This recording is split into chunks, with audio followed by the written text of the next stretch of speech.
ago, this guy Chaucer wrote a tale of two knights, and one of them had to fail. Excuse me, I've gotten ahead of the rhyme, and I'm yet to set the scene or time. Mic check, 1, 2. Okay, now let's begin with a man named Theseus who was wiser than sin.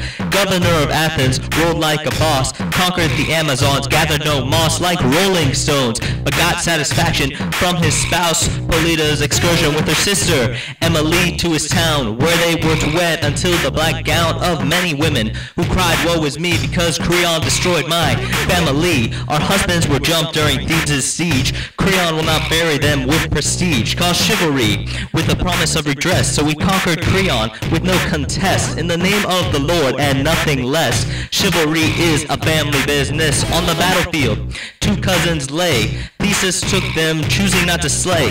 Arcite and Palamon, these men were named, put in prison not to be hurt or maimed. No ransom could bounce them from the big house, but no man's thoughts are quiet as a mouse. Theseus returned home to receive his lot. Sadly, these men sat until they see God, or rather, a goddess to be precise. Love knows no boundaries and love has no price. Spring morning, Palamon spies Emily, but mistakes her for Venus's beauty. Arcite and Palamon have sworn brotherhood. No sword could split them, but a lady could.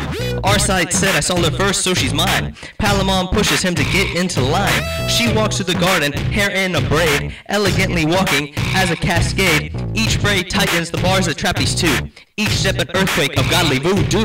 Momentarily, they can call a truce, but just as soon out they pull a deuce.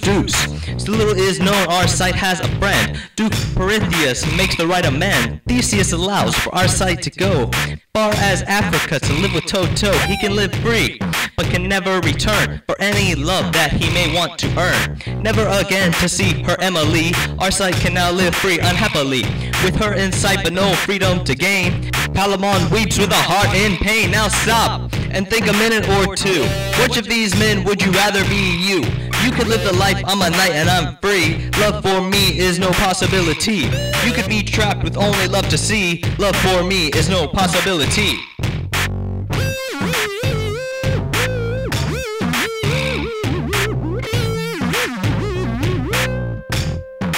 Arcite fasts until he's 5 feet down. Only one more until a permanent frown. Mercury visits like it is the norm and tells him that he's cold and to go to get warm. I'll be watching from higher above. Go back to Emily and find your love. So Arcite travels in little but rags, knowing where he's going, he don't need no bags. He goes back to Theseus and works for him, working up to the top, out on a limb. Theseus could not see in the dark if he was blind, so Arcite becomes squire more defined.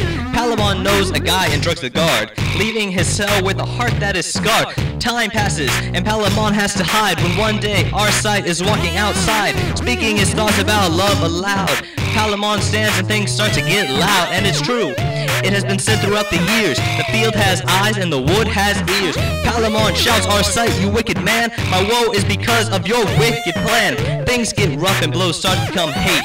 They agree to duels tomorrow and wait. The next day comes and before they can brew, they oddly help each other put on a suit. Like lions and tigers, they try to kill. The lightest blow can knock back an oak's will. Theseus rides the forest here in tools, but it was simply weapons held by fools. He stops the fight because it's gone too far. No duel can be had without official spar.